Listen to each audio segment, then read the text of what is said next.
Hello and welcome to the latest video and podcast from Fantasy Football Scout, looking ahead to the first FPL game week of the season. This regular video is all about low owned and under the radar gems, and we hopefully get FPL managers to consider those players that perhaps others aren't considering or ignoring, and but they could score big. Usually we get our crystal balls out and we try and predict who will score and assist this game week via the goals and assists imminent tables that we've created via the Fantasy Football Scout members area.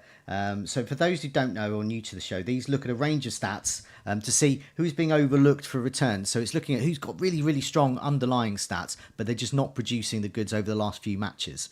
And so it's those that will. But eagle-eyed people will have noticed we don't have any data there because the season hasn't started yet. So this works best at 4 game weeks. I can actually do a table at 2 game weeks. So we're going to have, for this week and next week, we're going to keep that same theme, low-owned gems, players that are perhaps being overlooked. And we'll keep that theme going. And then in a couple of weeks, and certainly in 4 weeks, we'll really get to grips with those goals and assists imminent tables to help you predict or try and predict some unlikely returns. So what we're going to do, we're going to focus on the new rule around time being added on, with referees cracking down on time wasting. Perhaps that could mean extra points for super subs against very tired legs. We'll look in detail at them. We'll also look at our teams that we support, in my case Brighton, and we'll also look at Villa as well, and we'll reveal our game week 1 transfer plans as well. Well, not even transfer plans now, game week 1 plans as they are, all the transfers taking place in pre-season that don't count towards that tally, obviously.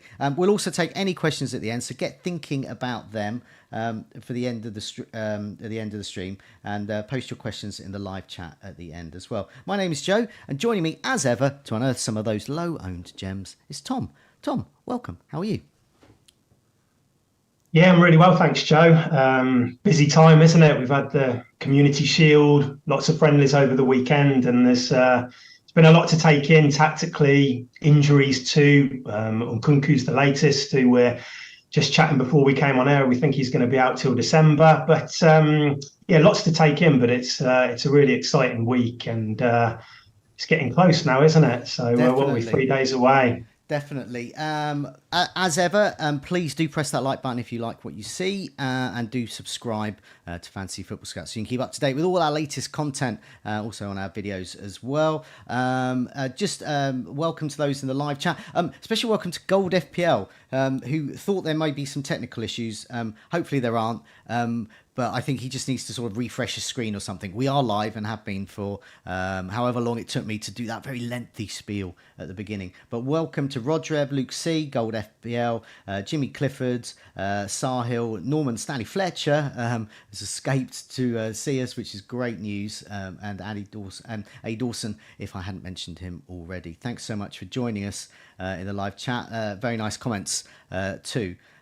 Okay, so let's have a look at this first table that we've got here on super subs. Oh, and now I'm getting it. So I'm just closing in. So Emil, not working for me. Here we are. A few people in the live chat saying it's not working for them, but others are saying good afternoon and welcome. But it all seems to be fine my end. So everything seems to be like. Can people in the live chat let us know that you can actually see and hear us? That would be very useful. Meanwhile, we will carry on. Okay, so do let us know in that live chat. Yeah, all good for me, they say. Good. We're on. Okay, super subs. So what we've got here is a list of those players that could do well, that could potentially do better with some new changes. So Tom, what are all these new changes about, and why are we focusing on super subs? Yeah, so there's going to be a few rule changes implemented next season, which I think a lot of people will be aware of already. For example, referees are going to be stricter on dissent, kicking the ball away, which we saw in the Charity Shield at the weekend. Alvarez was booked, and I think Partey as well. But the key one for FPL is this crackdown on time wasting, which stemmed from concerns from the Premier League about how little the ball is in play. I think last season, on average, it was 55 minutes in a Premier League match that the ball was actually in play. So to counter this, any interruption now that could be a goal celebration, a substitution, an injury, when a team is taking their time preparing for a set play, that is all going to be added on now in first half injury time and in second half injury time. And I think that basically, to sum that all up, the impact is we're going to see World Cup style injury time. And we all know what that was like in Qatar in December last year. Now, I watched the championship match between Sheffield Wednesday and Southampton on Friday. There was 6 minutes added time in the first half and 9 in the second. I think one of the matches at the weekend, which was Northampton against Stevenage, I think that lasted for 112 minutes in total. So we're going to get a lot of extra injury time, basically. I think we probably need to remember that last year, on average, we were getting... Now, if somebody's in the chat and they know a definite figure, please correct me, but I think it was around about 97, 98 minutes the average Premier League match lasted, taking into account injury time in the first and the second half. So it's not a huge amount extra, but it's certainly going to make an impact if games are going on to 115, 120 minutes, which some of them could do. So this is what this table is all about that you've put together, Joe, because obviously substitutes coming on, if they're coming on 70, 75 minutes now, they could be getting, over half an hour of game time. So that possibly makes these riskier picks a little bit more appealing next year. Okay. Just before we crack on with some of these names, loads of people in the chat. Thank you for pointing out that it is working. There's 2 or 3 other people aren't. Just to help you out, a lot of people are saying just refresh your screen. So there might be some issue there with when you linked in and to do with YouTube there. So if you refresh your screen, you should better get us all live and wonderful. So yeah, what we've done with this table here is what I wanted to do is I've sort of cross-referenced those that are subbed on a lot. So these are subbed on a lot, but also have very strong minutes per expected goal involvement. So they're subbed on a lot, and then and while they're on the pitch, they're actually racking up those minutes of expected goal involvement. So as we can see, so I've included also the number of assists and goals, so the reality of what they actually got as well. And so you can see with some other players here, they're racking up some, double-digit assists or goals as well in that time. This obviously includes time that they're on the pitch when they actually do start as well. But it shows that they are subs that are using their time wisely there. So top of the tree is a couple of Liverpool ones and an Arsenal player as well. So we've got Darwin Núñez. He's 17.4% owned. So he's one of he's the highest owned of all of the players that we're figuring, but a lot of them are very, very low owned. He's had 5 assists and 9 goals over his start and when he was subbed on. So he's been subbed on 10 times, and his minutes per expected goal involvement every 115 minutes. I'll just skip Nketiah, who's just after him, and then move on to Jota, because it's good to lump these two together as well. So Jota as well is 2.4% owned. That's hardly owned at all. He's got 4 assists, 7 goals, minutes per expected goal involvement every 145 minutes, and he's been subbed on 10 times as well. So all should be. So sorry, something just came up on my my Zoom link there. I think one of my colleagues might be trying to log in. So looking at those 2 players there. It shows that there's a real sense there that even though they're subbed on, if they're getting those extra minutes, they could be worth getting in. So say they're subbed on at 70 minutes. Traditionally, they would get maybe 20, 25 minutes. Now you're looking at getting maybe an extra 15 minutes on top of that against tired legs. So whether they start or not, perhaps is not as important as it previously was. So I don't know, what do you think about that, particularly with these Liverpool assets? Do you think that sort of elevates Darwin and Jota, and it makes whether they start or not irrelevant because they're in an attacking team? Well, there's something about me which still wants to nail the starter in a team, but I think with somebody like Jota, I think it does add to his appeal a bit. I mean, Liverpool played last night. They played in their final pre-season friendly against Darmstadt, and they went with a really attacking team.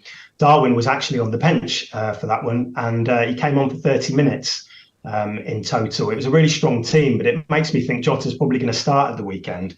Darwin's had a decent pre-season. He scored 4 goals, but the consensus among the Liverpool fans seems to be think that he might start against Bournemouth and then get a few minutes from the bench against Chelsea at the weekend. But I think for Jota, it's really, really appealing because this is a player who can play in 2 positions anyway. He can play on the left wing or he can play through the middle as the striker. Klopp loves him.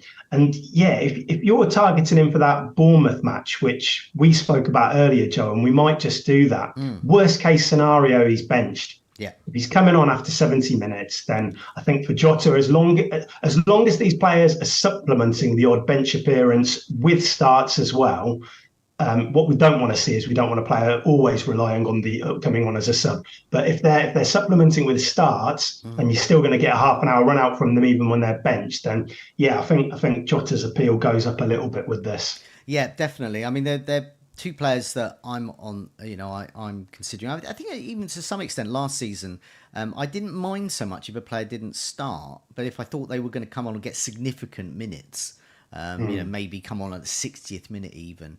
I don't mind that with strikers so much. We've seen that a lot with a lot of sort of 4.5 strikers last season with Lee's Gelhardt and quite a few others. Somerville as well would maybe come on and they would actually get quite strong returns in terms of FPL points a bit later. So we got Nketiah as well in this list. He's second in this list. 3% owned. He's had 2 assists, 4 goals.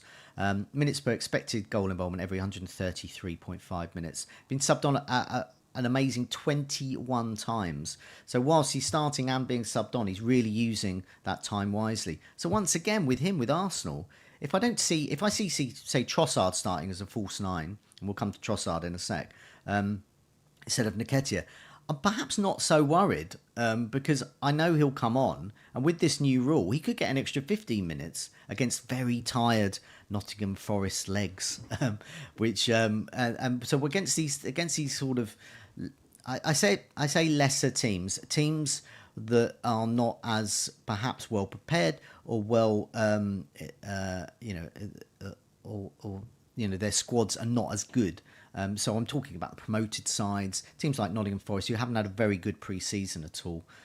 So anyway, Nketiah as well, a good option. But I'm going to bring in a name that's at the bottom of this list now. His Arsenal colleague Trossard, 5% owned, 7 million. No one wants him because they think he's not going to get the minutes.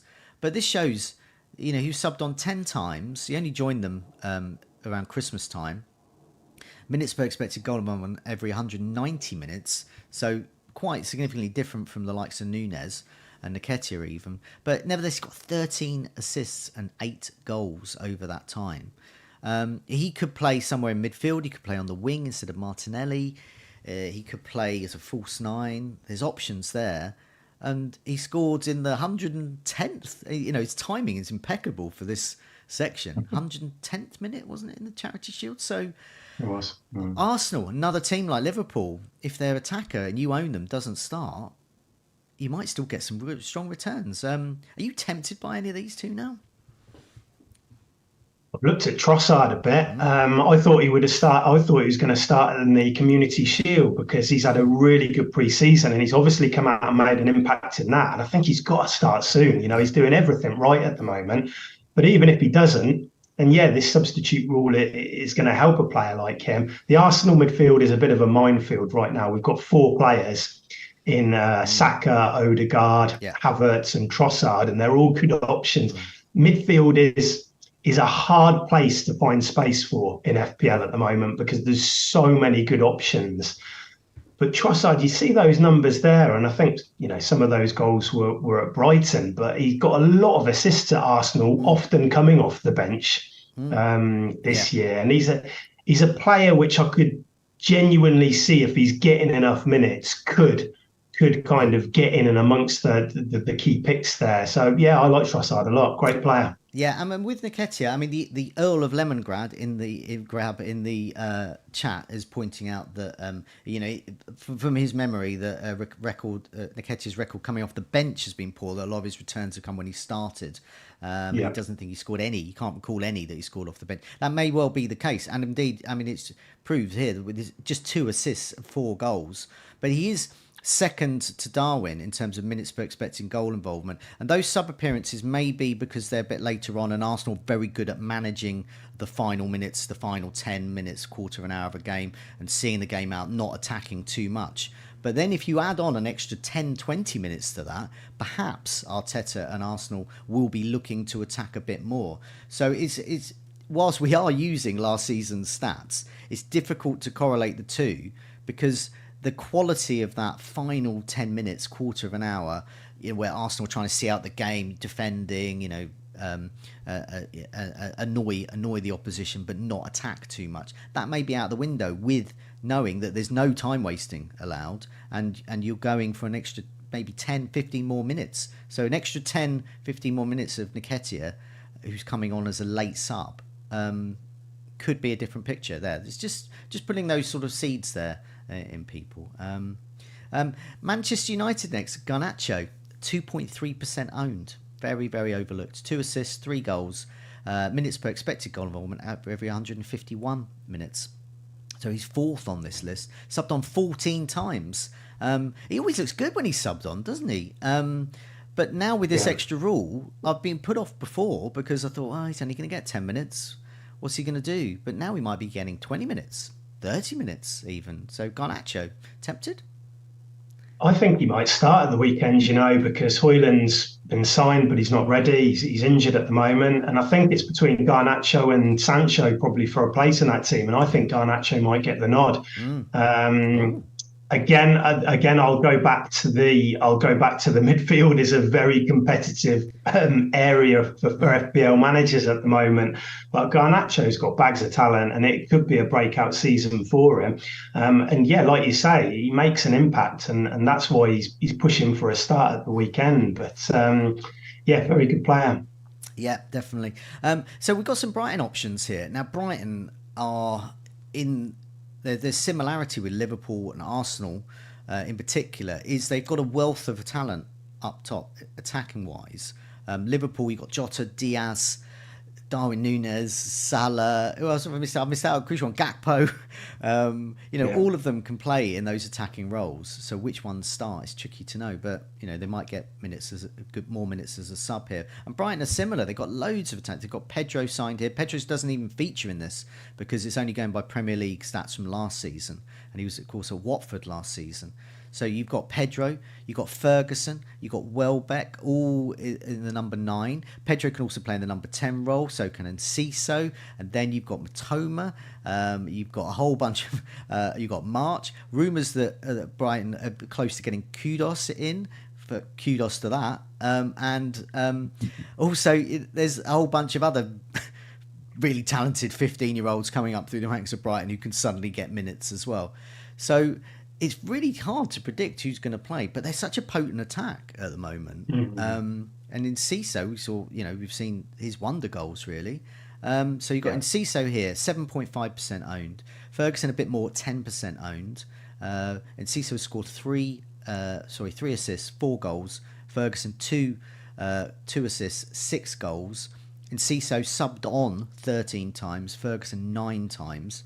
It's with Welbeck and Ferguson share minutes. Welbeck will start, Ferguson comes on, or the other way round. And indeed, we've got Welbeck here, 2.2% owned, 5 assists, 6 goals, minutes per expected goal involvement every 170 minutes. So just behind Ferguson and Enciso. He's been subbed on 10 times. There's a lot of choice here, and this is actually cemented my view that Pedro is a good player to get, because even if even if he's competing, won't play every game, we'll see him in games. And I almost want I almost want my Brighton player not to start because I want them for the come on in the 60th minute against tired legs. But yeah, what does this make you think about Brighton assets? Are you tempted? Been looking at João Pedro a lot. Like, I think when we ran our Brighton preview, which you kindly contributed to, Joe, you know, you said he was in your team, and when a fan's go in that step and put them in the team, then I think you immediately take note. And he looks really good. It's that versatility. Thought he looked great against Vallecano at the weekend on penalties. There's a lot to like there, isn't there? And yet again, going back to this, I don't think there's going to be rotation at Brighton, especially when Europa League kicks in. But if he's coming off the bench, if he's getting 25, 30 minutes even off the bench, then that elevates him a bit more than what he'd be if under the previous rulings. So yeah, I think I like him. The Brighton striker always has good numbers as well, don't they? But picking the starter is hard. I think Welbeck probably starts, doesn't he, this weekend, Joe? And he seems a bit ahead of Ferguson. But Ferguson, it was a bit of a breakout season for him. He's got loads of talent, and it wouldn't surprise me as if a few months down the line he's starting to maybe edge ahead of Welbeck. But they're all good options. There's a lot of talent at Brighton, isn't there? Yeah, definitely. With Pedro, so he's been given the number 9 shirt, and the number doesn't mean as much. You know, he could still be a sub, but the last to have that shirt was Mopé at Brighton, and while much maligned, he did start a lot. Mopé was our main man up front. So Pedro's got that number. Also, he's taken 2 penalties, scored them in pre-season. And there was an article out today in The Athletic about how he wants to take penalties off McAllister. So he's in a good place to do that. He wants to do it. Because Gross was on the pitch as well at the weekend, wasn't he? Because a lot of people have been saying he was going to take penalties, but it looks like it's João Pedro's now. So. Yeah, definitely. So his ownership, when I first had him in my team, he was 5%. I believe he's gone up to about 7 or 8% now. So it's creeping up. Yeah, it was 7 when I looked. Yeah, people are taking note of those facts there. But what swings it for me with him, and the same applies for Ferguson, if you want to get Ferguson in your team, or Welbeck, or Enciso, the same applies, is that it doesn't matter if they don't start, because they're going to get minutes, and they're going to get, and it's arguably, it might be better to have minutes towards the end of the game, especially a team like Brighton that attacks a lot. I think it bodes well there. A lot of low-owned players there. The last 2 sort of sections of this really is one section on his own. Former Villa player Danny Ings, a West Ham super sub. 20 times he was subbed on last season. Only 1.7% owned. People are not looking at him because he doesn't start. He's got 2 assists, 8 goals, and minutes per expected goal involvement, 167. So he's just below Ferguson, and just ahead of Welbeck there. So he's in that category. I think he could be a better option this season. You don't think he's going to start. I can pretty much guarantee he won't start. But an extra 10 minutes of Danny Ings against tired legs, that sounds a bit better this season, do you think? He started pre-season really well, Danny Ings, and I was actually, when we were writing our early season reports, I had a look at him. He hasn't featured as much in the past couple of weeks. It's actually been Mubama who started, the youngster, the 4.5 million forward, and because Antonio's been playing with Jamaica, he did come on for 45 minutes. They got thrashed by Leverkusen at the weekend, and we think Antonio will start. It may be that Mubama's moved ahead of Ings in the pecking order. So that's something to look out for, especially if you're looking for a 4.5 million forward. It's probably Mubama or probably Archer at Villa. Yeah. But if Ings was second in line, then that would carry a bit more appeal. They're in Europe again, West Ham, so they're going to share a lot of minutes again this year. They're used to that though. But he's got pedigree at this level. He just needs the minutes, really. Yeah, definitely. I mean, the point you made there is great, because the point I'm making about Ings does, as you correctly say, does apply to the younger, these 4.5 strikers as well. You mentioned Archer as well for Villa as well. So when Europe kicks in for Villa more, Watkins will start. Watkins will play the bulk of the matches, but he's not going to play 90 every match. That'd just be impossible. He'd just drop drop dead by December. Yeah. So he will be coming off at, say, 70 minutes, 80 minutes now and again. And that's where Archer would come on. So if Archer's getting an extra 10 minutes, that makes Archer a better prospect. Or the West Ham 4.5 and so on. And it does perhaps cement as well that 3-5-2 formation. Thinking your 4.5 striker could be quite handy as your first sub there. Next batch is a couple of players. So these are the final two in these super subs where, I've merged minutes per expected goal involvement with number of times they've subbed on. So these are not sure starters, but they can return big. Alvarez and Man City, 3.4% owned, 3 assists, 9 goals, minutes per expected goal involvement every 176 minutes. And he subbed on an amazing 18 times, usually for Haaland there. So sometimes he starts with Haaland, replacing De Bruyne in more of a support striker role, attacking midfield role, but sometimes, very frequently, he replaces Haaland up front. So once again, you're going to get some minutes from Alvarez there. And Foden, another one, much more interest about Foden, 11.8% owned. Didn't start in the Charity Shield, so that may have reduced that slightly. But as this shows, maybe the final few minutes, if he's getting more minutes in those final few minutes, might have more of a chance. 7 assists, 11 goals, minutes per expected goal involvement every 176.8 minutes, so pretty much the same as Alvarez. Subbed on 10 times. I've sort of had Foden in my team a little bit during pre-season, and then he's popped out again. But it hasn't been the security of starts that's worried me as much as I don't know where he fits in. And even Pep has said, listed 5 positions he could play in. So it sounds like he's back up in 5 positions, to be honest. And he's not, so jack of all trades, master of none, but not Jack Grealish of all trades, as in who is the master of one place. What do you think about City assets? You got anyone else apart from Haaland? I mean, we'll look at your team in a bit, but... No, Foden's a player I did really well with last year. I got his hat-trick and his other braces, and so I always look at him fondly, but it is that positional thing. There was a lot of talk in pre-season about him playing in more of a central role, which we thought would suit him. Pep said he could play there. But he came on for Grealish at the weekend, and he's not going to get ahead of Grealish on a regular basis. Grealish is too important in that team. And then, he came on and he made an impact, though. So you would think that he is going to, even if he doesn't start against Burnley, he's going to get minutes from the bench. I just want to see a bit more, and I want to see what Pep's kind of plan for him is, really, and where he fits in there. Alvarez is really interesting because De Bruyne was man of the match when he came on off limited minutes at the weekend. But Alvarez... De Bruyne isn't going to be up to, I don't think, with the Super Cup as well. I don't think he's suddenly going to go into being a 90-minute man. So Alvarez is going to get minutes. I like him because he's a forward, and there's a bit more space to be creative up front, I think, given the lack of options. Yeah. So I like him. And I think if I was going to look at all of this list and I was going to name 2 players which interested me, it would be Jota and it would be Alvarez, I think. Okay. In that list, I think they're the players who can really come off the bench and make an impact.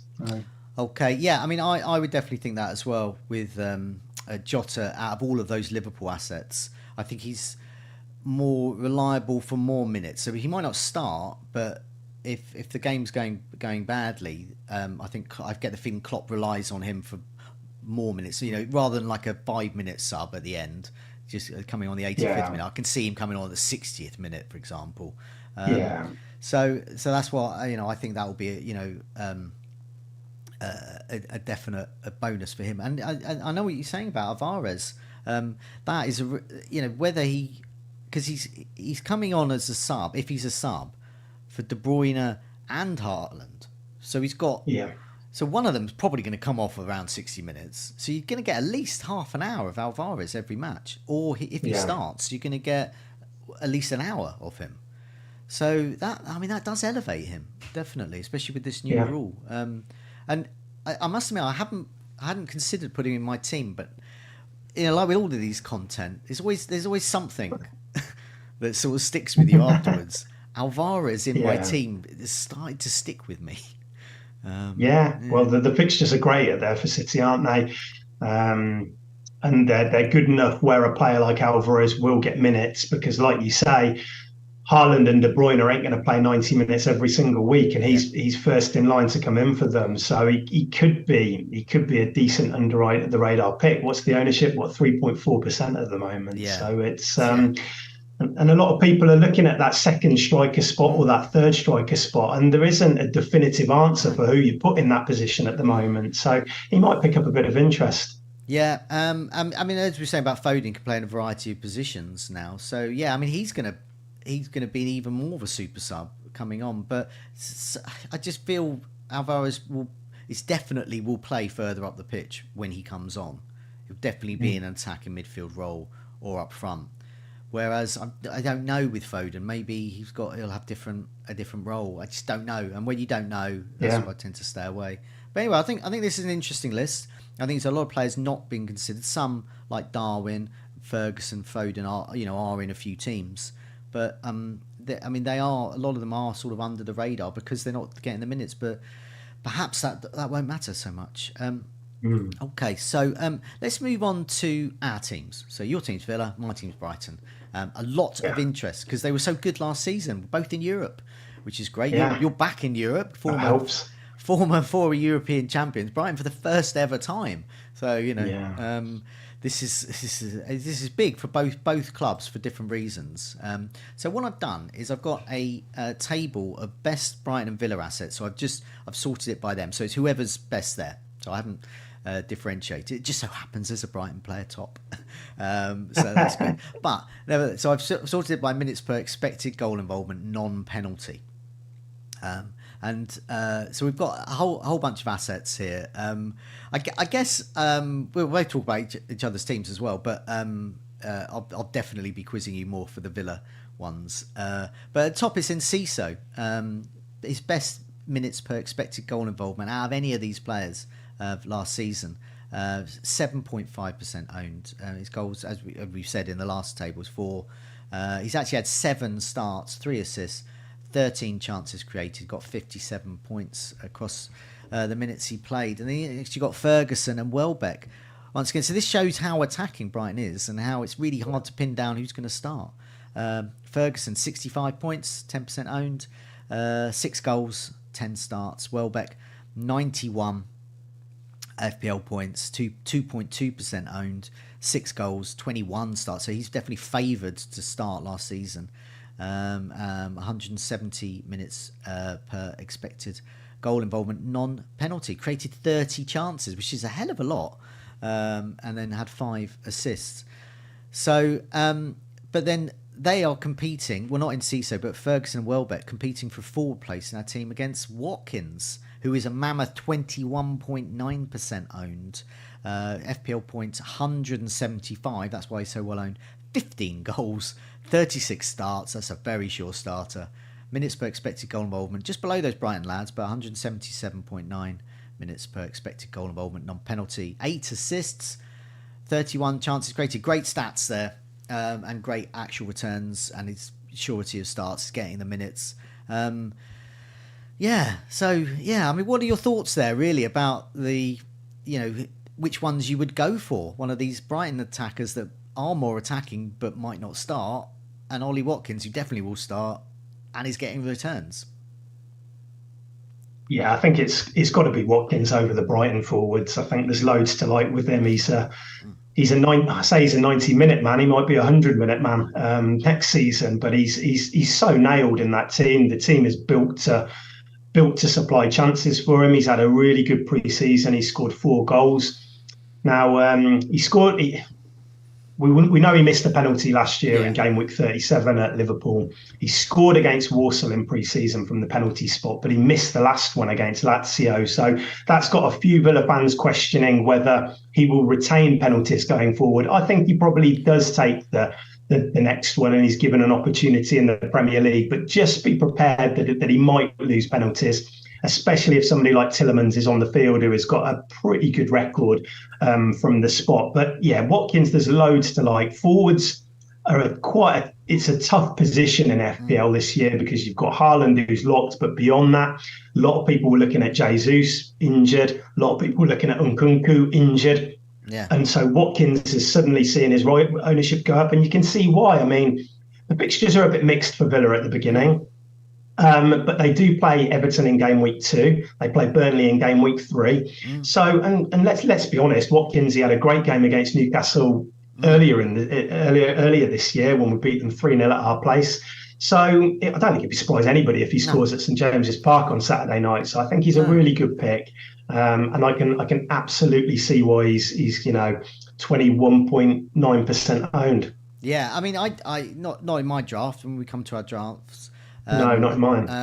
Well, no, that is surprising. One thing that troubles me is the fixture side. I think there are players with better fixtures, and what I actually do like him against Newcastle. And he did. I think it was a hat trick, didn't he? He scored against them. So Brace. Brace. Sorry.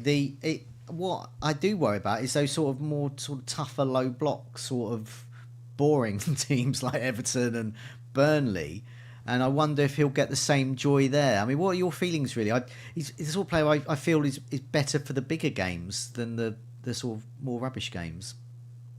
I do think we'll be very good on the counter-attack this year because we've added Diaby, who we'll talk about a bit, but these players are always looking to get in behind, and I think that's why you can look at kind of the tougher games and maybe not be quite as kind of worried about them as you would be with other strikers. But yeah, I mean, the home games, I think he'll tick along nicely against those teams. I think we're going to be better in attack this year. Okay. I think Tielemans coming in has strengthened us. We're unbeaten in pre-season. We beat Lazio last week 3-0. We're in the Champions League side. We beat Valencia. So I think there's goals in this team. I suppose the only thing which you could look at as a bit of a negative is that we're in Europe and that we're playing in the playoff, and that comes sooner than Brighton's games. So we've got a playoff in between game weeks 2 and 3 and 3 and 4, which will be against Hibs, or I think it's Luzern from, I probably pronounced that wrong, but the Swiss side. Yeah.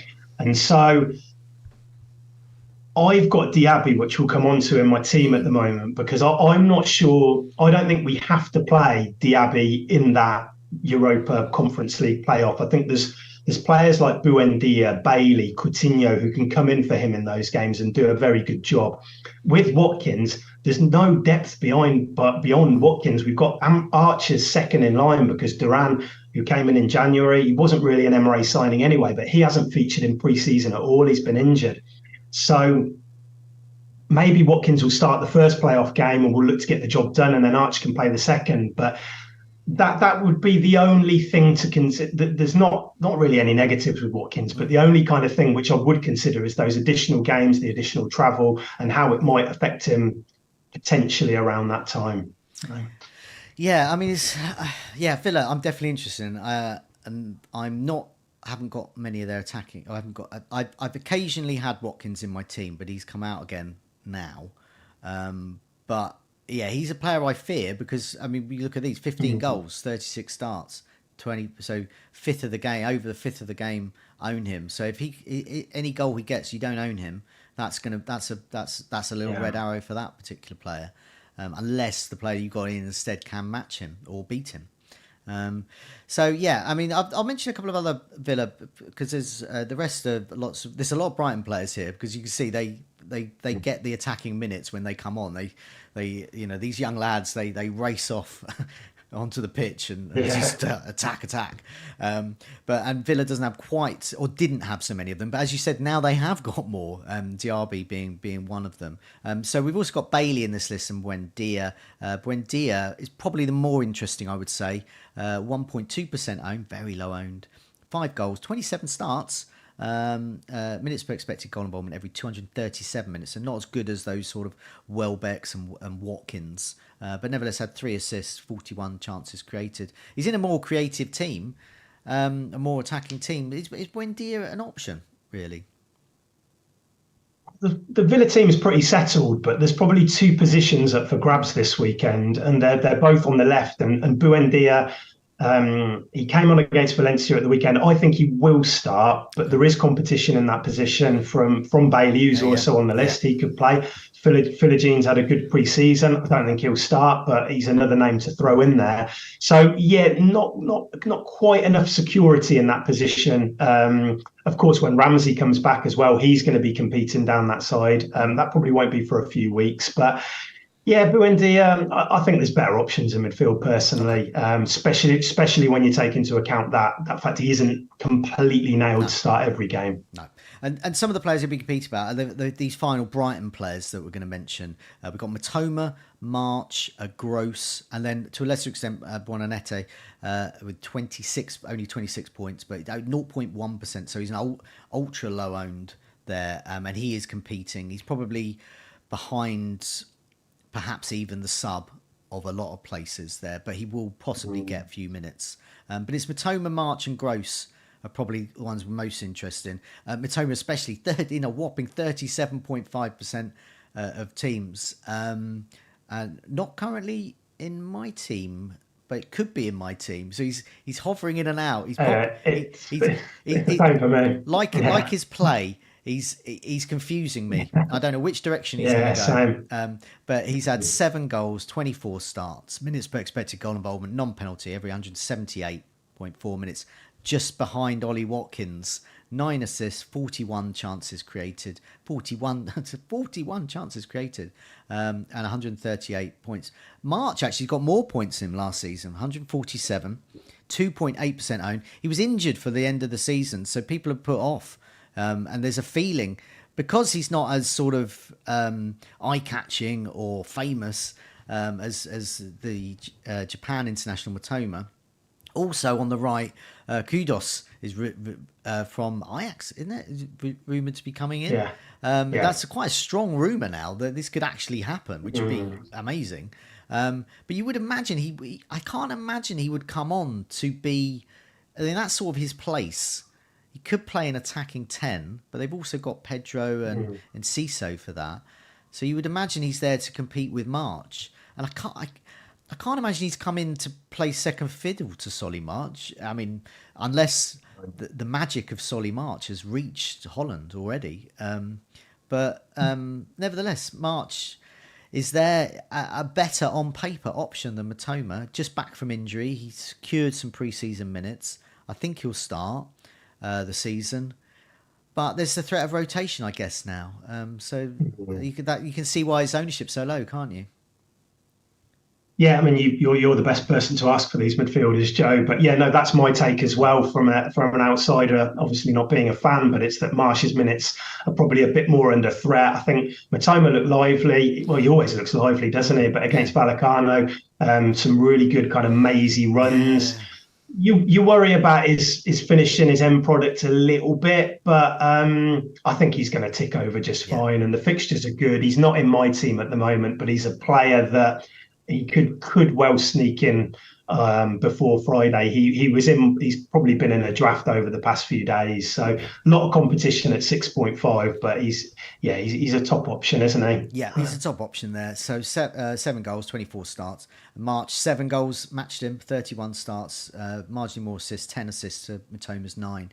March's chances created 67. I mean, basically when he plays, especially when Gross is also on that wing as perhaps as a right back, they interchange so well, and March just owns that area of the pitch. That is why he's created 67 chances. Pascal Gross has also created 80 chances. He's everywhere. He can play there on the right wing as a right wing back, right back, in midfield, with drawn role in midfield. He can play pretty much anywhere. Anywhere you need him, and he's also on a lot of set pieces, and he's probably second to Pedro now, we think, on pens. So Gross, 159 points, the most of any of these Brighton midfielders, 4.8% owned, goals 9. I was tempted to get him in, and it was penalties, but I think Pedro's on them now. If Gross was on penalty, I would get him in, because where do you think he plays, Joe, against Luton? Do you think right back or central midfield? Or I think he'll play at the moment possibly probably right back, because okay. that's a sort of nice, safe Brighton place for him. And he works well with March, as I said, on that wing. So that basically means that entire wing is Luton just give up on that wing, focus on the other wing, but just give up on that side, because you just won't get any joy, and the ball's going to be taken off you, and March or Gross are going to fly past you. So give up. So that's why I think he probably played. But then again, he can do a really good job in midfield and as an attacking midfielder as well. So last season when Lana was out, when McAllister didn't play an attacking midfield role, Gross could play there. And, you know, you see him on corners. He was the leading assister in the Bundesliga before we signed him many years ago, and he's carried that on. 67 chances created. I mean, I keep having to say that. 67 chances. 80 chances created. 80 is absolutely huge. For a nail, 37 starts. And that Wolverhampton game where he scored a brace, I think, last season. 6-0. And he often scores well against Manchester United, just goes on and on. But he's not on penalties, and I think that will catch him. And Buonanotte is there as another option, one of many there. Lots of options, aren't there? From your side and mine, and there's lots of options. You know, players that you've got on your side, Tielemans, for example, and Diaby, which is a nice segue into your team. So let's put your team up. You go through that. Explain why you haven't got Ollie Watkins and why you got Diaby instead. So yeah, run through your team. Yeah. Yes. So this is like all of our drafts at the moment. This is changing. It's adapting. I don't think this will be the exact side I go into Friday with, but it feels like it's getting there a bit more now. So I've got Onana in goal. Got 3 at the back in game week 1 with Mark Gahey, Gabriel, and Stupinan. Okay. Got 5 across midfield. Really popular formation this year, 3-5-2, and I'm pretty certain I'll start with that shape. I've got Saka, Diaby, Odegaard, and then I've got the Man United double up of Fernandes and Rashford. Up front, I've currently got Jackson. I'm a bit 50-50 on that, but he's in at the moment. We can chat about that in a bit. And I've got, obviously, Haaland up front. And then on the back, the bench, I've got Areola, the 4 million keeper. Might not be him, but it'll be a 4 million keeper. And then Chilwell. I've got Udogie in as well from Spurs. And then Archer for reasons which we already covered there. So no Watkins. No, yeah. He said... Yeah, so why Diaby over Watkins? Is it structural because you know the money that you've got in your team, or is it? Do you actually think that Diaby could be a better point scorer than Watkins? Well, I think you've got to take into account the difference in price, which is 1.5. But Diaby has he's really surprised me in pre-season because he's come in and he's playing basically central, just in behind Watkins. So he's not playing out as a winger. He's right in the middle. He's sometimes getting beyond Watkins. He's looking to make runs in behind, which is how he scored against Fulham. He's also dropping deep to help with possession. He's basically just peeling off all and around, buzzing in and around Watkins.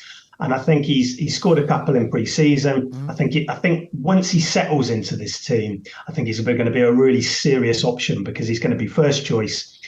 He's going to get a lot of minutes, and I like him against Newcastle. I think that Villa. We spoke about the counter-attacking earlier, Joe, and I think that we're going to look to expose their lack of pace at the back.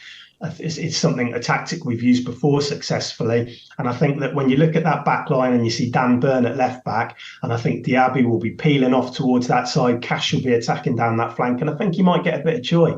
I like Watkins. I suppose the decision is for me is do I go for Watkins and then maybe drop down Odegaard to a Havertz or something like that to get that extra million up front. Have you got no money in the bank with this one?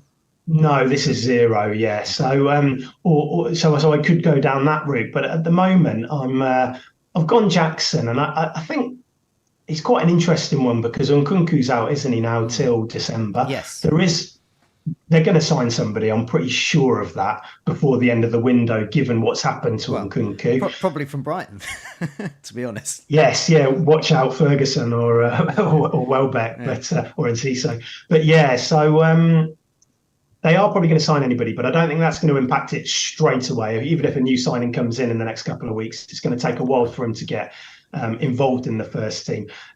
A lot of people saying there's going to be a lack of creativity at Chelsea now, and I get that a bit without Nkunku. I don't think losing him is a great thing for the team. They're going to be relying on the fullbacks, James, Chilwell, Sterling, Mudryk, Chukwuemeka probably start at the weekend. But I think a 7 million starting forward, when you look at those Chelsea fixtures from, I'd say game week 2 onwards, because I don't think that West Ham, given the way, they haven't made a summer signing yet, they haven't looked great in the friendlies. So I think they've got good fixtures from 2 onwards, and that's why I'm with him at the moment. Yeah. But Watkins, of course, could come in. I love Watkins, and so yeah, he could come in by the weekend. But I think it probably will be between those two up front for the spot alongside Haaland. Okay, so Nkunku was in my team for a while same. In pre-season, but the injury scuppered that. But we've had some questions about Chilwell in the live chat. So just a reminder, after I've talked about my team as well, we'll go to the live chat, and I'll try and find as many questions as I can. So do sort of hold your questions until that time, till I've started talking or just sort of finishing talking about my team. There, we'll come to those. But I will mention this question a bit early from FPL Spartans. Question for you. With Chilwell very attacking, are you worried about benching him in game week 1 against Liverpool? And I will add in who have been defensively quite poor in pre-season. Yeah. And I suppose the left or the side attacking Liverpool's right is, you might get a bit of joy there with Alexander-Arnold moving into those more central positions. So yeah, I think it's a really valid question, and I could quite easily take him in for Gahey. I like him against Sheffield United because Sheffield United just look in trouble to me. They've lost their star striker, and there's rumours of Sander Berge leaving. They've got no money, and so that feels like a real strong chance of a clean sheet. I think Palace could go and shut them out at Bramall Lane.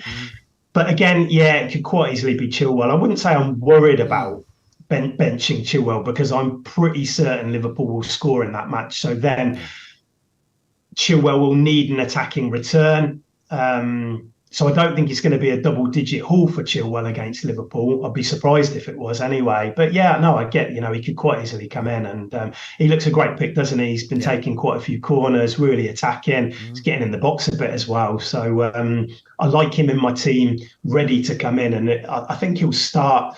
I did some rotations with the defence, and I think game week 2 to 8, Chilwell will be nailed. He'll start every week. Okay, well, I'll mention. you've also covered there about the Crystal. I was going to ask you about the Crystal Palace defence there, but it's a strong option for 4.5. I've seen Johnston in a number of teams there, so I see the goalkeeper and the 3 defenders at the back as all sort of one. Really, it's like you pick the defences you want, and then go for that. But also by having Chilwell on the bench there, say if he does get good returns against Liverpool, you want him to play West Ham probably anyway, so he can come in and Gahey easily on the bench. There, it's across the midfield there. So with Odegaard, I'm not seeing in a lot of teams, although he was great last season. Why Odegaard after Martinelli, who I think when I was looking at the heat map and also watching the game, Martinelli seemed to be the furthest forward, especially with Jesus out. He seemed to be the furthest forward for Arsenal against Man City. So why Odegaard over Martinelli? I've got loads of uncertainty in this position. I'll say that straight away. Odegaard for minutes. He'll get more minutes than Martinelli. Martinelli will be taken off before Odegaard in most games. Martinelli, I watched the game, and the dynamic has changed a little bit in Arsenal because Rice actually played the Xhaka role. It wasn't what we were expecting, but Martinelli was so effective, I thought, last year because Xhaka would often peel off towards the left a little bit. Martinelli could come in. My worry is that maybe with Rice is that Martinelli stays a bit too wide. And I don't know. I can't really comment on that for sure. I haven't seen enough of it. But there was that. And so Odegaard, my concern with Odegaard was that he would be too deep if Havertz was playing that Xhaka role, because Havertz is naturally going to attack more. But with Rice in that left-sided role, I think Odegaard will get forward plenty. I think his combinations with Saka will be really good down that side against Forest. Is left. Forest have got a new left back in Ina for game week 1, and I think that right side might be something which Arsenal are really strong through. But again, Havertz is appealing because he played up front against Forest. What do you think? I don't know if they'll line up with Partey and Rice. They might put Havertz back into the middle. They might even play Trossard in that role, that 8 role. I mean, so it's constantly shifting, isn't it? And it's very hard to say who's the best. I mean, we've got a lot of data about the Forest defence. They've been bad in pre-season. I know some people take pre-season with a pinch of salt and not. But we've got a whole last season's worth of data, and they were bad. And Arsenal, we know, are strong attacking. So I'm very keen to have 2 Arsenal attackers there somehow. But as you said, their dynamics are changing. Would Partey and Rice both play? I mean, is there any need? And probably not. No. But if they do, I think we could get the Odegaard of last season there. Yeah. If Havertz comes in, if Trossard's come in, does Odegaard withdraw a bit and offer a bit more protection? And that's not really what you want. No. It's really hard to know. I'm going to be asking plenty of Arsenal fans on the run up to Friday. I'll be checking in with Neil with the team news video because I want to know what we think that midfield's going to be. And I like having this position, and I like having Odegaard because what I'm thinking is, this might be a position which I can change in game week 2 after the Forest game. I really like Maddison. I know you do too as well, Joe, and players like that. And this is a position which I'm thinking, well, if they're going to Palace in game week 2, I know they've got Fulham in 3, but I might be willing to just have this position there for game week 1 and then maybe move to somebody else after we've seen what happens in the opening weekend. Yeah. And Odegaard, I would be okay selling him before a trip to Palace, I think. So that's another reason why I like this 8.5 million price point. You can go to a lot of places from there, and that's on my mind as well. Okay. So already with this, we're seeing, I mean, there's the core of Gabriel, Estupiñán, Onana, Saka, Fernandes, Rashford, Haaland, Chilwell, Areola on the bench. I've seen them in a lot of teams, but the difference in this one is that we're seeing Diaby here as an option. He's sort of not being considered a lot, so he's definitely one of those low-owned potential gems there. You've got Jackson up front with Chelsea, so there's an opportunity there for him as well. So another player that's a bit different, and Odegaard as well. Not a lot. I'm not seeing a lot of teams with that as well. So I think there's a lot of interesting things here. But for you, it's sort of there's also doubts around all those players I've just mentioned as well. Diaby could be Mbeumo, it could be Mitoma, it could be Eze. Jackson could be Watkins. I think I'm going through a lot of similar thought processes to every good manager out there. You know, every FPL manager who spends time on this game is thinking about, and these are the slots. You know, not everybody's gone double Man United midfield, but I really like that because of that game week 1 and game week 3 home match, given how strong United were at home last year. Udogie as well. He's in. I'll just quickly do it before we move on to your team, Joe. It's because in this setup, I'm looking at game week 4 when Gabriel and Estupiñán have trickier matches, and I want somebody who I can bring in then. He won't play that much, Udogie, but he's looked good in pre-season. He's kind of playing this really interesting role where he overlaps, but he comes inside a bit. Attacking team, and in game week 4 and 5 they play Burnley and Sheffield United, which is when I think I'll need a defender. So that's why he's kind of there. I think Spurs will concede quite a few under the new manager, but in those 2 fixtures I might need him. Also the search for a 4.5 defender in a good team. When Leicester were good, Sionchu was a great 4.5 defender for me.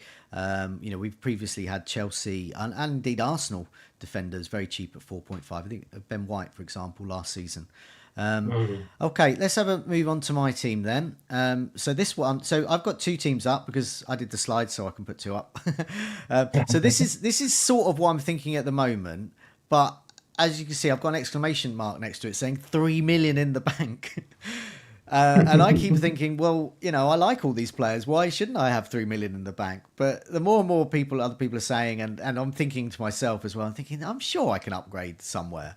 But nevertheless, so I've got a 3-5-2 like you. I've got a Nana in goal, a Stupian and Gabriel, and Chilwell, who in this formation I'll definitely be playing against Liverpool.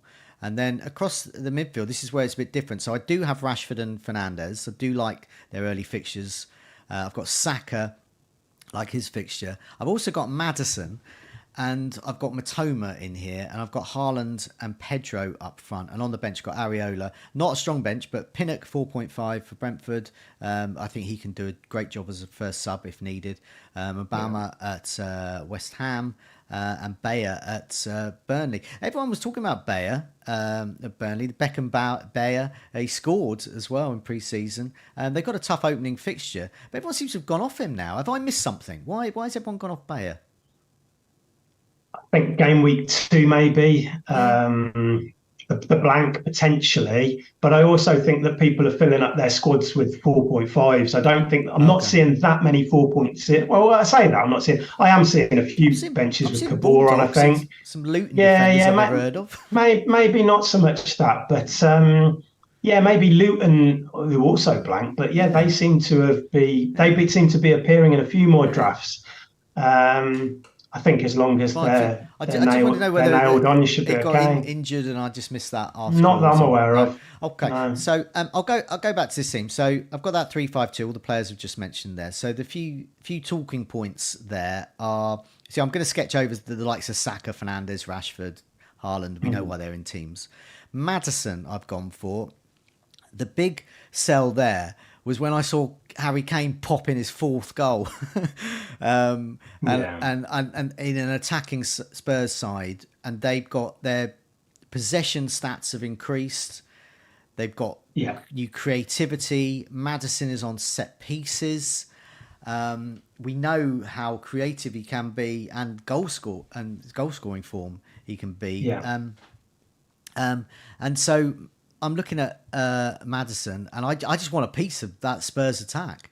And I have tried Harry Kane. So at this stage, I don't know whether Harry Kane is going to stay at Spurs or go to Bayern Munich. Bayern Munich are going to find an extra more money that's Levy's asking. I don't know.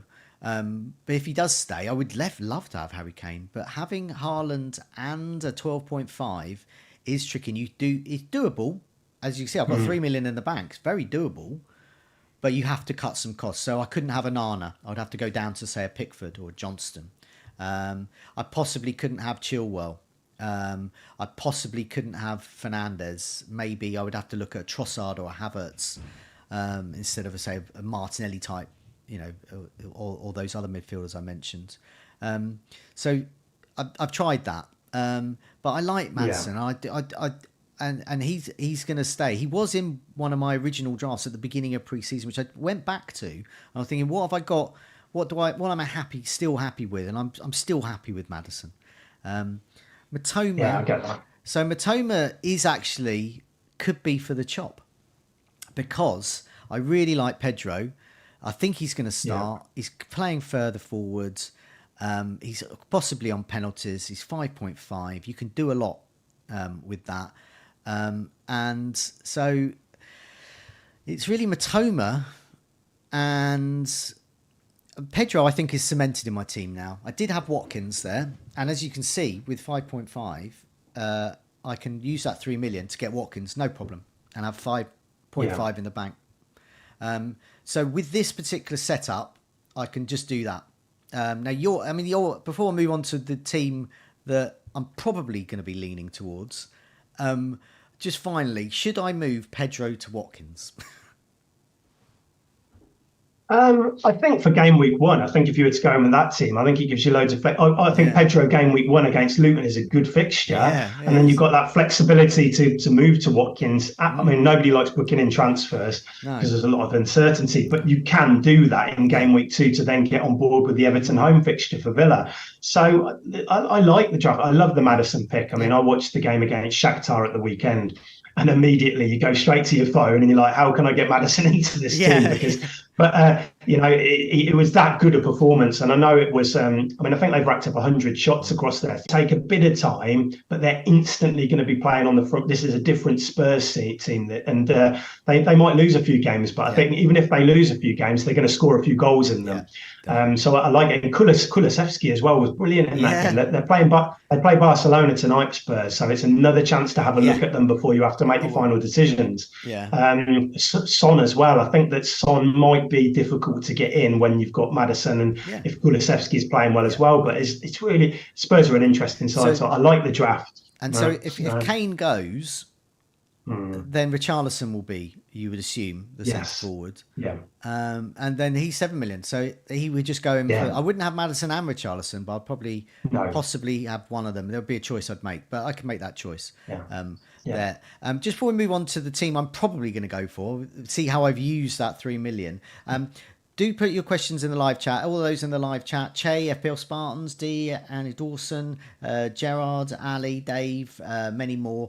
Do put your question in the live chat and put a question mark on them so I can easily see them while we're live streaming. I can quickly go to that and have a look at that. So, this is the team I've got, and this is a team I like, and I'll be very happy to go into the season with this. But I do have that 3 million. I do think, can I make some improvements to the squad or to players? And I have toyed with getting Salah into this, but as I said, it does involve cutting costs, corners elsewhere, and I do like Onana as a set and forget goalkeeper.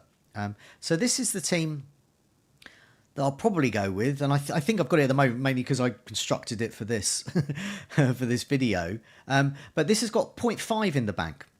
And there's similarities. Onana, Stupinan, Gabriel. John Stones has made an appearance. I can upgrade Pinnock from Stones. And then I prefer Stones to Chilwell. So Chilwell goes on the bench, ready to be unleashed for game week 2, 3, wherever. So he'll definitely play. And so I've got some choice there. My midfield, Rashford, Fernandes, Maddison, they all stay. Saka stays. I've got some money to upgrade Matoma. Who should I go for? The two players I'm thinking of, and this is going to change. This could be my biggest change each week, each day before the deadline. Martinelli or Jota. Or I could go Martinelli, then Jota. Because I've got that 0.5, a price rise, no problem. So Salah has been assisting a lot and scoring in pre-season. Who has been assisting? Jota. Klopp really likes him. He likes his defensive now. So he likes his attack, his pressing game. And I think Jota can play on the left and up front. I think he's got the nod for the first game, and I hope he's got the nod for Bournemouth. So if Darwin plays, Jota could play on the left. I just get the feeling that he wants to have Jota on the pitch a bit more now. I don't know. So this is a risk, and Martinelli might be a little less risky. But that's the move there. And up front, I've still got Haaland and Pedro. And as I said, I've used that money to upgrade Matoma to Jota or Martinelli. And Chilwell is there on the bench. So downsides to this is I've got Chilwell on the bench against Liverpool's defence. But then I also think Liverpool's attack so good that clean sheets have to still be the bread and butter, I think, of defenders. But it's that Jota move. So, Matoma, Jota or Martinelli? That is the question I pose myself. What do you think? Well, whenever I take an Arsenal midfielder out, I don't feel like I've got enough for that Forest game. That's my thought process, and that's what I would go back to my point that let's start with the two midfielders, and in game week 2, if I want to move Odegaard to somebody else, I can. But Forest have been really poor in they're terrible travellers last year. I think they had the worst away record in the league. They've had a really poor pre-season. They've got key personnel out. They haven't even got the deal for Turner done yet, have they? The new goalkeeper. No. They just this seems like a match. I know it's the early kickoff on Saturday, which some people don't like, but this is a match where I could see Arsenal going and scoring 3 or 4 goals. And then I'm asking myself, is Saka enough for that?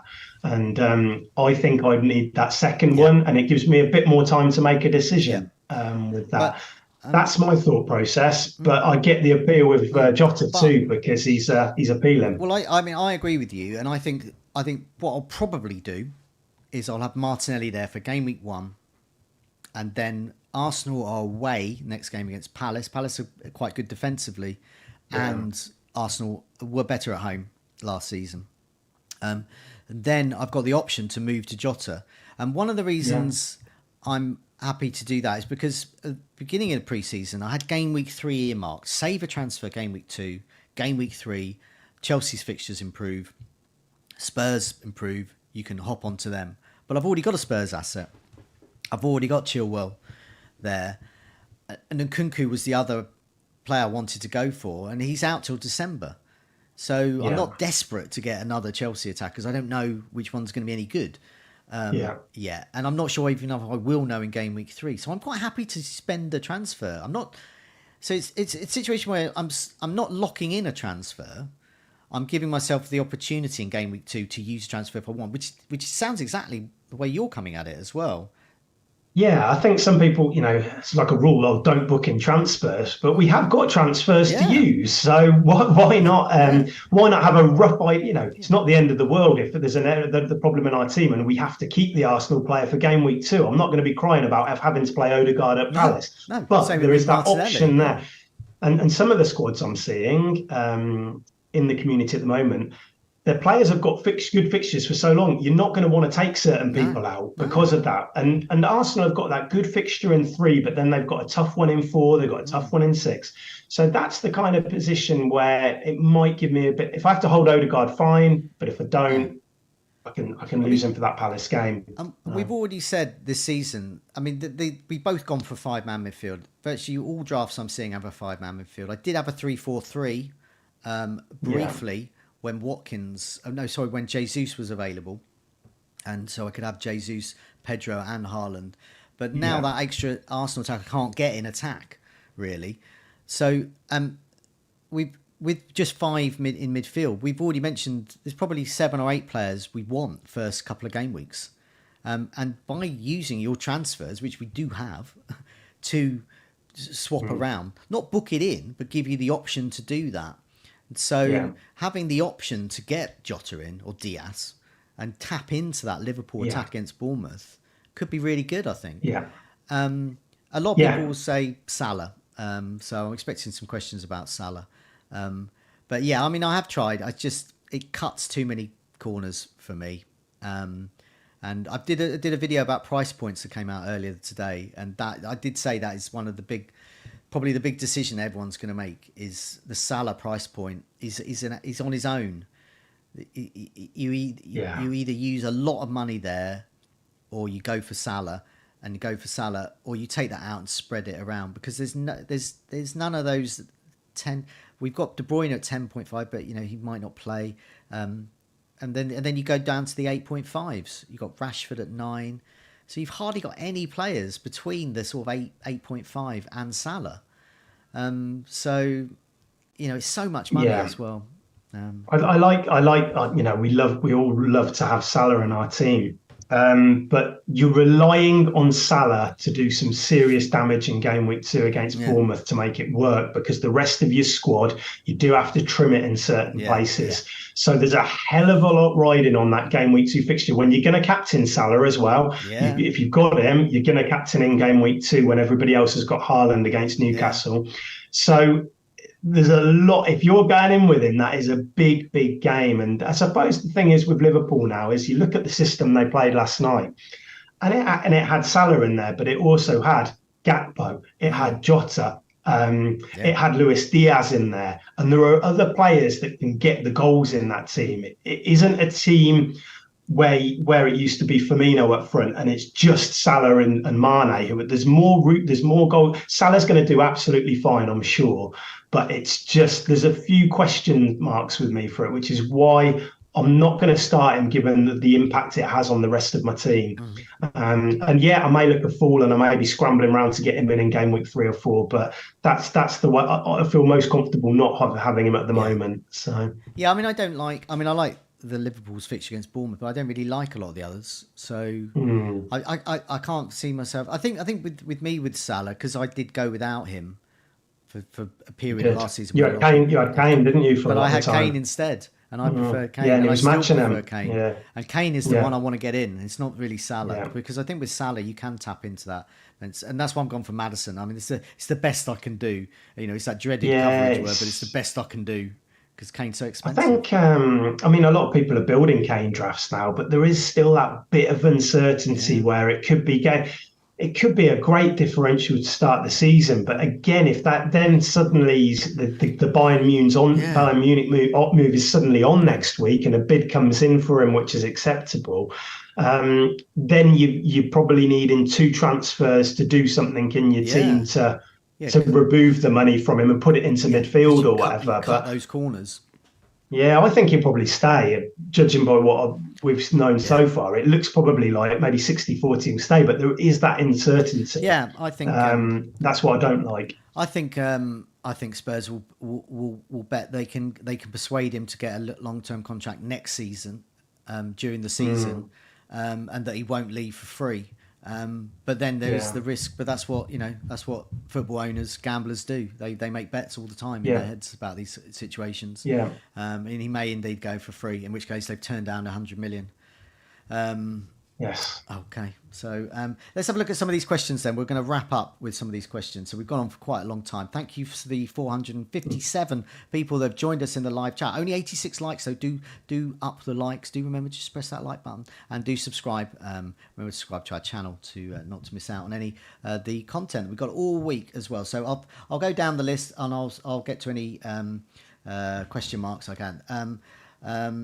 Halfscold asks, "What do you think about Trossard?" Well, we have given our views about Trossard, because it's the theme for the whole show. Really, is about super subs. He's more minutes, better option, and he can play false nine, can play left in midfield, wing. He's a great option. 7 million. Doesn't matter if he doesn't start. What do you think? About the same. I'm maybe a bit more cautious on it. Okay. I like him, Yeah. but I am maybe being a bit. I mean, you can see Odegaard's in my team, and minutes was one of the big things for me. With that, I may be a bit. I think he could become an option, but he's not. I would be very, very surprised if he's in my team come Friday. I think it's very competitive at Arsenal in that midfield. Is Trossard a better omen?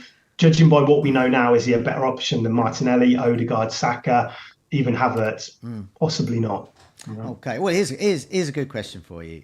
Thoughts on Cash, the Villa player, I've seen, from Akbar. Thoughts on Cash? Is it worth punting on him? Perhaps even instead of Chilwell. But yeah, just in general, Cash. Is he nailed on? I mean, seen him in quite a few No, teams. not entirely. Okay. Yeah, I do still quite like him, but I'll keep it briefish, but Villa in pre-season, one of their fullbacks, they've been using centre-back basically, which forms a back three in possession, and the other fullback on the other side gets forward high up the pitch. That has been Cash a lot of the time in pre-season, with Pau Torres playing at left-back. The Torres experiment at left back didn't really work against Valencia. Okay. And if I had to pick a back four against Newcastle now, it would be Cash, Konza, Mings, and Luca Dean. If that is the back four, Luca Dean will be the one probably getting forward, and Cash will be a bit more withdrawn. So there's a lot of uncertainty at Villa at the moment.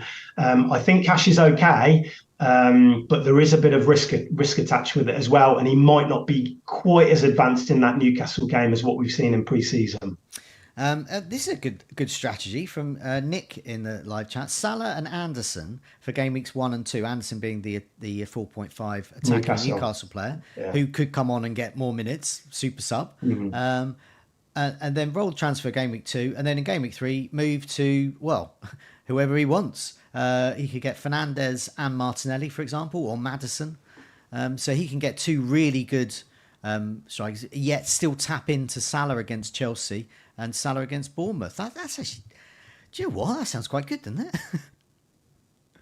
Yeah, it's all dependent on that Bournemouth game, isn't it? And well, Chelsea as well. He could still do well in that. But is Salah and Anderson? I mean, one, you can't really play Anderson because I don't think he's gonna. I don't even know. I don't think he will start. He might get some minutes off the bench, but that's dependent on game state. If Newcastle, if they're defending a lead, they're not going to bring on probably Anderson with 20 minutes to go. So is that duo going to outscore? What was the other comparison that you said? Well, Fernandes and one of Martinelli, Maddison, the sort of midfields we've got. Yeah, you see, I'm not sure that I wouldn't feel confident enough in Salah going mental to kind of out, because Fernandes has got he's got Wolves at home, and then he's going to a Tottenham side, which in transition they're going to be very attacking. Fernandes had a great game at Spurs last year. I don't feel, when you put it out like that, it's just so much riding on that Bournemouth game for Salah to go and get 2 or 3 goals, and if he doesn't. And even then, I still think that Fernandes and a really good 8 million midfielder can outdo them. The way I look at it is, I mean, Nick here is locking in that Salah out transfer game week 3, and I think if I owned Salah, I would as well. And then often I've thought over the years, when you make a transfer, do you want that player for a few game weeks? If you only want him for one match, and it's a very expensive player like that, I sometimes think, is it worth it? Now, if Salah had Bournemouth, Forest, Luton, all in a row, 2 of them were at home, then I think most teams would have Salah in. But the fixtures aren't that. They aren't as good as that. And there are so many other options where you can save 4 million. There's 4 million difference between him and Fernandes on penalties, who plays every single minute. We're getting more minutes, and he's got really brilliant fixtures. So, but yeah, great question. I get the appeal with Salah, and it could work out. But that Bournemouth match is a big one for it paying off. Sukan asked, is it worth putting less money in defence now that games last 105 to 110 minutes? The theme of this show. We talked about the good attackers, the super subs. They've got to score and destroying these clean sheets. So how is this going to alter our attitude to defence?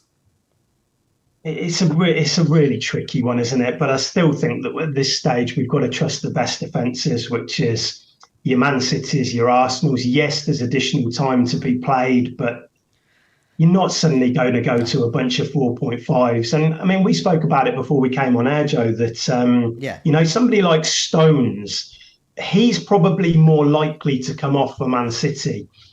Maybe on 75 minutes, and these type of players might be better to own them now, to lock in that clean sheet, maybe when they're going to come off, and compared to somebody else who's going to play 95 to 100 minutes, something like that. So it's hard to kind of definitively answer that right now, but these could be more interesting players. I mean, previously, if your defender's coming off at 75, you don't really want that, but maybe now it'll be better for them to do that. Very nice-ish in the chat. This will be the last time I mention a question that says, are you worried or are you not worried about? Because I hate those types of questions, because they put seeds of doubt, and they're not very constructive. They just say, are you worried about this thing? Bye. You are now. I'm off. But I will answer this one, because he's saying about Pedro rotation. Am I worried about Pedro rotation? This has been the theme of the whole show, with the new added time, with super subs. Go for attacking players. If they come on in the 60th minute, you're going to get more minutes against them. Am I worried? Do I think Pedro will get rotated when Europe comes over, and perhaps in other teams? Yes, I think he will. Am I worried about it? Yeah. No, I'm not worried about it, because I will take 40, 30 minutes of Pedro against tired legs happily. Because with attackers, unlike defenders, where you lose those clean sheet points for not playing 60 minutes, for attackers, they just get that 1 appearance point, for less than 60 minutes, 2 appearance points for 60 minutes. So if they score a brace or score well and assists in the final few minutes of a game, and they come on as a sub, well, I mean, you've lost out that 1 point appearance point, so that doesn't worry me at all. But yeah, I do think it'll be rotated, but it just depends on whether you can handle that or not. We're gonna run out of time, so I'm gonna go for one more question. It just sums up everything, and so I'm just gonna. FPL Big Head has just appeared in the live chat, so apologies everyone else for not getting around to your questions. But he asks, is fear of missing out the biggest psychological battle in FPL? What do you think? Yeah, I think so. I mean, I look back to the early days when we were playing, Joe, and we weren't aware of effective ownership, and you just focused on your players that you owned. Whereas now you kind of it affects us all. I haven't got Matoma in my team, and I'm looking at his ownership, and I'm looking at that Luton home game, and I'm thinking, oh God, if he goes off and he gets a couple of goals in that. Yeah. But I think you have to be quite focused. You have to believe in the players. That it's not just about what Mitoma does. It's about what your 6.5 million midfielder does. is going to get points that you don't own. You've got to accept that now. You know, and Buemo's probably going to do well. Eze's probably going to do well, but you know, you've just got to believe in your pick, and it's hard to do that. I get that, but I don't like playing with the mentality where, you know, you getting a player in your team because you're scared of it or whatever. I think you've got to back your own judgment on with players, and it will make it more fun to play that way in the long term. Yeah, I mean, I think a lot of people asking that because of Salah. You know, Salah's tricky to get in teams, but nevertheless, the fear of missing out on 200, 250 points per season. Yeah, but I probably wouldn't worry about that too much at the start of the season because his ownership isn't massive. No. It's probably scarier for the people who are going to captain Salah in game week 2 and going against Haaland captaincy because of the ownership levels. So I don't think if you don't own Salah, I don't think you have to be too worried. And this isn't a whole season we're going without Salah. Yeah. If we wild card in 6, 7, 8, we'll probably get him in then. It's just going through a few weeks, looking at fixtures, making sensible decisions. And as long as you think you're making sensible decisions, you can be at peace with your decisions a little bit. If he scores a hat-trick at Chelsea, I'm not going to beat myself up for it for not going for Salah because you've got to play the fixtures a little bit in this game. And it helps to know that the players that you've got instead, you have confidence in them. I went without Salah for a lot last season, but I had Kane. And I had confidence that Kane would match or outscore him. And he did. This season, I don't have Salah to start with, but I have confidence at this stage that the likes of Bruno Fernandes, that a double Arsenal attack. I have confidence that these players that are like going for investing money in the likes of Chilwell and John Stones, for example, in defence. I have confidence that these good players in good teams will match him. I could be completely wrong. But that's the whole. It's the same for me. Yeah, of course, we're not going to get everything right. But I want the game to be fun. I want to enjoy myself playing as much as I can this year, and I'm not going to beat myself too much if Salah has a couple of really good weeks. You know, it's hopefully that this by spreading the money out, those players will do just as well or better. So. Thanks so much for joining me, Tom. It's been great being back with Goals Imminent. We will occasionally do a captaincy video when it's not obviously Haaland.